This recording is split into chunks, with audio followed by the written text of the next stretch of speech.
Well, thank you, friend. Shabbat Shalom, and greetings to you all. How's your Hanukkah going? Isn't it great to see increasing lights every day? We had a fabulous turnout for our Hanukkah service.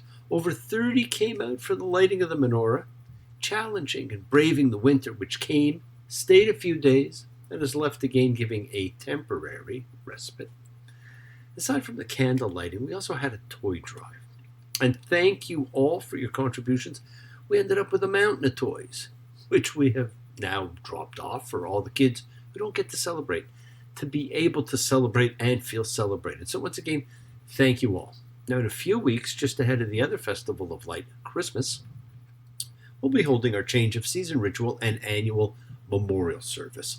So if you want a candle lit for anyone whose spirit you want to elevate, send their names in and we'll be lighting candles for them. Now, there is something special about human compassion and decency, which we see so often at this time of the year. We band together to provide for those who have less. We rise to occasions because we know it is right. Friends, it's not knowing the truth that produces change, but it is self-knowledge and awareness. As we allow them to inculcate in us, we see things more clearly and we grow. And quite often, it is the light of the menorah that helps us see ourselves and the world more clearly. At the root of the holiday was not just the rededication of the temple, but the reclaiming of freedom. And freedom allows us to see. In his 13th century work, The Gates of Light, Rabbi Joseph Gekatilla teaches that Hanukkah reveals something about a paradox of freedom. There is a belief that everything we think and feel is encoded in the material processes that are happening in our brains. And these material processes follow the laws of nature, in which case freedom makes no sense. But inside my head, I can experience myself as free. So how can it both be that freedom can't exist because matter, including our bodies and brains, simply follows the mechanic laws of nature, and that freedom does exist, as in our subjective experiences? He examined this and he distinguishes between different aspects of reality. There is a material aspect which follows the fixed laws of nature, but there is a deeper, inner aspect of reality characterized by personality and freedom. When we look at the world and ourselves from the outside, through the rational prism of science, we see no room for freedom in material reality. But when we look from the inside, through the prism of our subjective experience, we can't help but see freedom.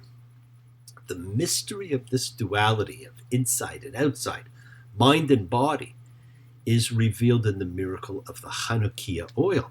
The menorah's body symbolizes the external shell of material reality, while the oil's light symbolizes the freedom we experience inside our minds. Hanukkah teaches that the oil's light transcends the laws of material reality, and so it is truly miraculous. Hanukkah is about giving thanks for a real miracle, the miracle of freedom.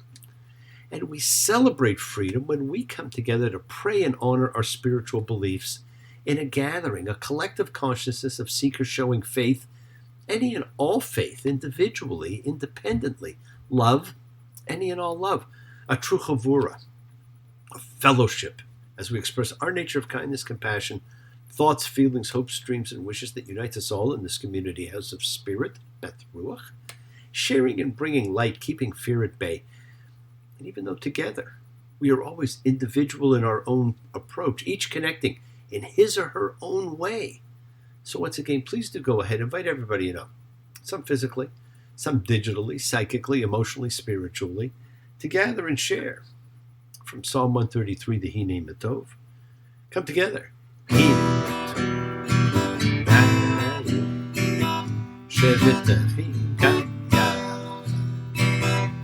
Matov.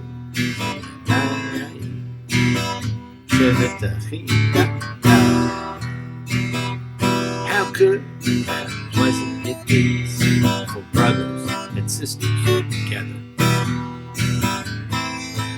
Community. unity, community, together. Let's all spread love, goodwill, and fellowship to the world. Remember, friends, this is you setting aside just a little bit of sacred time in your own sacred space to honor and converse with whoever, whatever you happen to believe in, and we all believe in something. It is a part of your kavanah, your intention that you put out to the universe. It is your goodwill. And goodwill and intention are the roots of what you can control, of what you can correct. Your intention sets in motion everything that occurs in your lives. And as we continue honoring the fight of the few against the many, the free against the tyrannical, the light against the dark, we continue representing that growth through the growing light of the candles. As we did the first 4 candles last week, we'll now do the last 4 candles. Baruch atah Adonai Eloheinu melech haolam, asher kitshanu b'mitzvotav v'tzivanu lahadlik ner Chanukah. Blessed are you, Lord our God, King of the universe, who has sanctified us with his commandments and commanded us to kindle the Hanukkah lights. Now, Candle 5 is about God in a broken world. At the heart of our blessings is a world dedicated to healing. We are too aware of the frailty of our physical bodies, so we call to each other to help heal each of us. The 6th candle reminds us of the oppression of people and the work that still has to be done. The oppression of people is not just something from the past. Every generation, as nation waging war with nation within itself, ignorance, prejudice, jealousy, false pride, and greed held in our hearts come out and are manifested in word and deed that dehumanizes and destroys. May our hearts be cleansed of those attitudes by the light of life and love. Candle 7 reminds us that there is joy and celebration in all of the events of life. And Candle 8 reminds us that light is everywhere and continues to grow. So continue to celebrate light and love and miracles. And remember, you don't need a holiday to live that way. But isn't it great that every year we honor that small force who stood up to the bully and fought for our freedom, and reminds us all to continue to stand up to our bullies in our lives and honor the miracles in our lives, which are all symbolized by these little candles. Light one candle for the Maccabees, with thanks their light didn't die. Light one candle for the pain they endured when the right to exist was denied. Light one candle for the terrible sacrifice, justice, and freedom demand. Light one candle for the wisdom to know when the peacemaker's time is at hand. Don't let the light go out, it's lasted for so many years. Don't let the light go out, let it shine through our love and our tears. And it is light that we send to help heal those in need of healing, those in need of the blessings of God. So let's take some time now. Let's use that light, that intention, and send some of that goodwill, some renewal and healing out to whoever you know that needs it. Healing and renewal for everybody. It floats through space, finding those in need. So send it out for those you know and for the souls and spirits of everybody you love. So think of whoever that needs healing and renewal and love, or just plain goodwill. Focus on them. Call their names. It's not just for people. It's for our pets. It's for the earth. It is the healing of the world.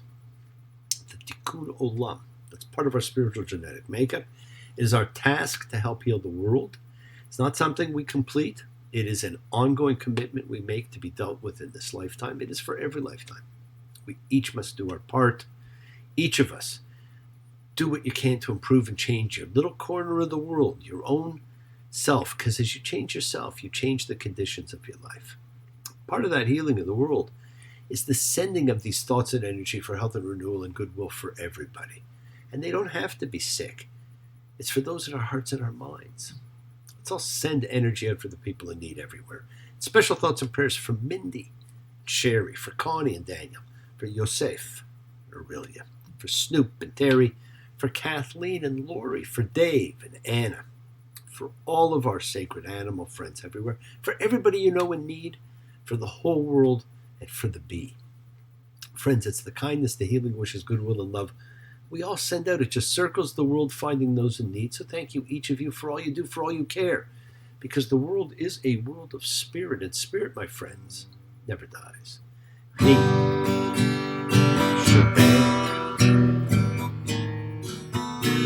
Avotenu, Makor Chara, Limotenu, may the source of strength bless the world before us.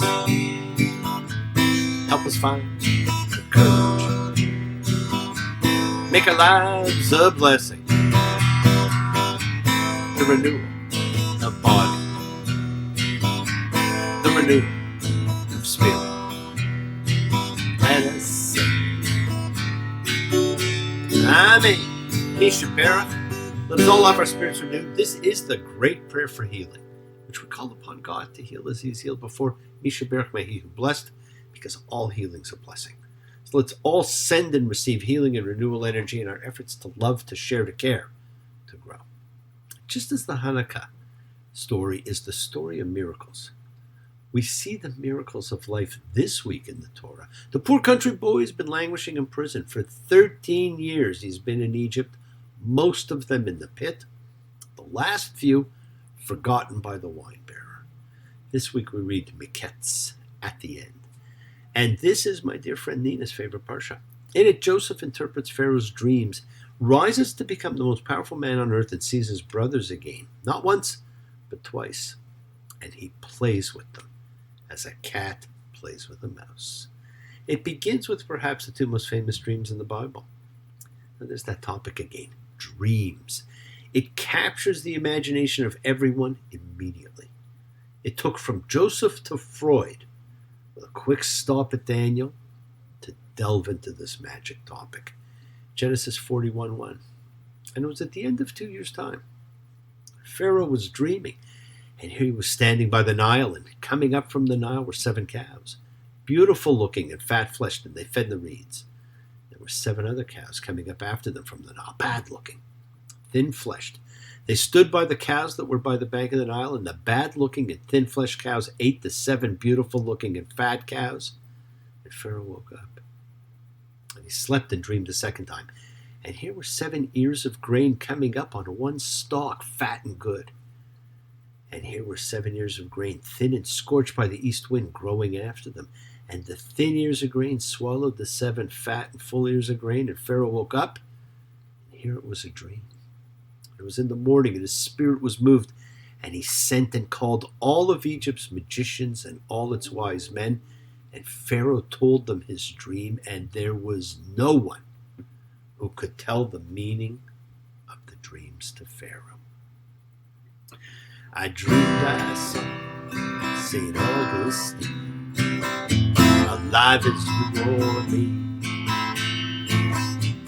tearing through these quarters in the utmost misery, with a blanket underneath his arm and a coat of solid gold, searching for the buried souls already had been sold. Well, no one can interpret the dreams, and suddenly the cupbearer, 2 years after he was asked not to forget Joseph, remembered and told the story to Pharaoh of how he and the baker had dreams. Genesis 41:12. And there with us was a Hebrew boy, a slave of the chief of the guards. And we told him. And he told us the meaning of our dreams. He told the meaning according to each one's dream. And it was as he told the meaning for us. So it was. Me he put back at my station, and him he hanged. And Pharaoh sent and called Joseph, and they rushed him from the pit, and he shaved and changed his clothing and came to Pharaoh. And Pharaoh said to Joseph, I've had a dream. There's no one who can tell the meaning of it. I've heard about you, saying you hear a dream so as to tell the meaning of it. Joseph answered Pharaoh, saying, not I. God will answer regarding Pharaoh's well-being. Not I. He has grown. He knows he is but a tool of God. And Pharaoh proceeds to tell the two dreams to Joseph exactly as he had told them to the others. Oh, so long ago. Was it in a dream? Was it just a dream? I know. Oh, yes, I know. Seems so very real. Seems so real to me. And we have all had those dreams where we wake and they were so real to us. Genesis 41:25. Joseph said to Pharaoh, Pharaoh's dream, it is one. It is told to Pharaoh what God is doing. The 7 good cows, they're 7 years. The 7 good ears of grain, they're 7 years. It is one dream. The 7 cows that were scrawny and bad that were coming up after them, well, they're 7 years. The 7 ears of grain that were scrawny, scorched by the east wind, will be 7 years of famine. And about the recurrence of the dream to Pharaoh 2 times, because the thing is right from God and God is hurrying to do it. What we saw last week, the double dream means it's coming true. Joseph divines the dream and then without being asked provides advice, Genesis 41:33. And now let Pharaoh look out for an understanding and wise man. Set him over the land of Egypt. Let Pharaoh do it and appoint overseers over the land and 5 out of the land of Egypt in the 7 years of bountifulness. And Pharaoh said to Joseph, since God has made you know all this, there is no one as understanding and wise as you. So Joseph's told Pharaoh, 7 good years, 7 years of famine. And to put somebody in charge who can manage these years. Joseph's not successful because of his cleverness or sage advice. He succeeds because he can interpret dreams. And apparently by revelation rather than by his own insight. He is described as stating that it is God and not he who directs events and sheds light on dreams. That is the wisdom this man has developed. We met him when he was 17, and Joseph was 30 years old now when he stood in front of Pharaoh, king of Egypt. It's 13 years later. Practically half his life was spent in prison, and there is at least 14 years ahead for his being the most powerful man in the world. The 7 years of plenty and the 7 years of famine.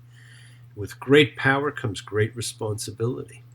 So why is Jacob, a fearful, angry, selfish, bitter man revered as a patriarch, and not Joseph, savior of a world? History is full of next generation failure. Wouldn't that be a great mid-rush to explore and to write? Joseph, my friends, is given a whole new life. He's given a new name. He's given a wife. He has 2 sons. He has immense power. In fact, he will be called father to Pharaoh, which we're going to talk about next time. Genesis 41:53. And the 7 years of the bountifulness that was in the land of Egypt finished. And the 7 years of famine started to come as Joseph had said. There was famine in all the lands, and in all the lands of Egypt there was bread. So we know we are at least 7 and possibly 9 or 10 years later. Jacob and his sons are beginning to starve. So Jacob sends the boys down to Egypt. Here, I've heard that there's grain in Egypt. Go down there and buy grain for us from there, and we'll live and not die.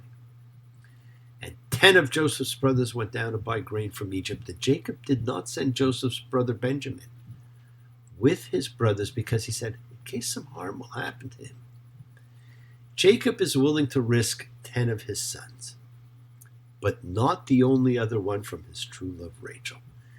Jacob has not changed. The sons of Israel came to buy among those who were coming because the famine was in the land of Canaan.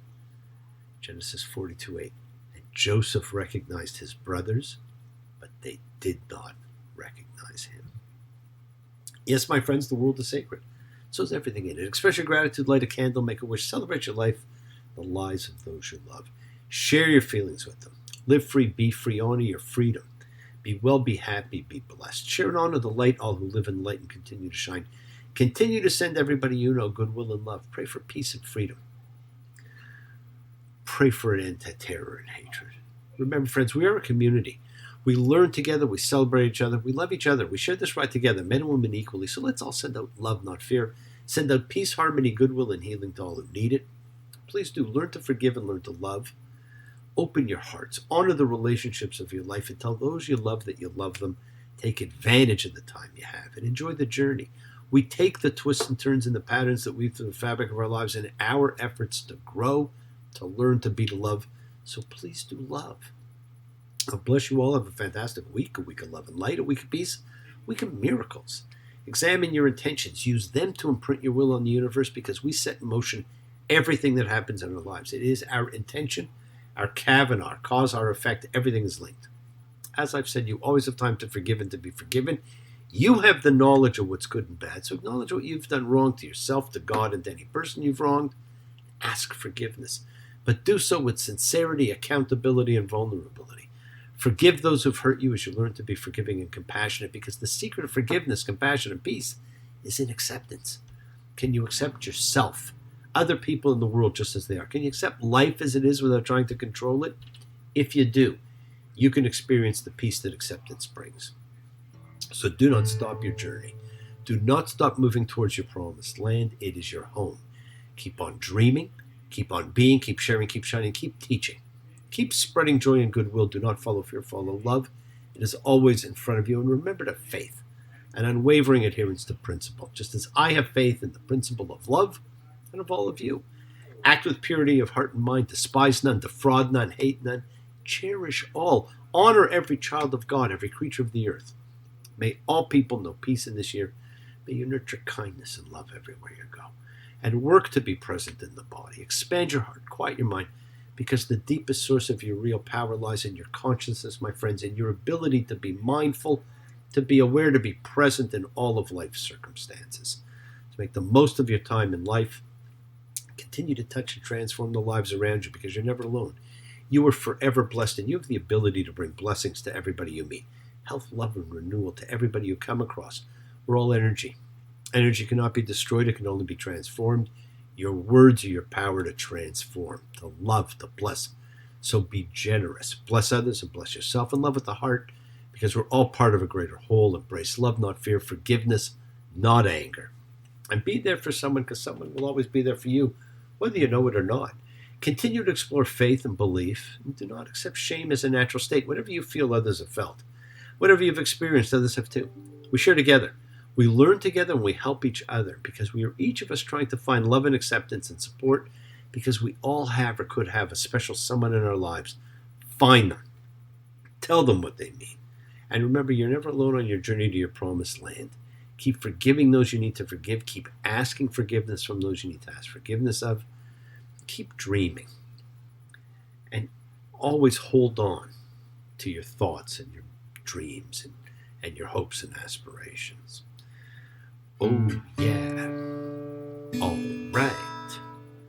Are you gonna be in my dreams tonight?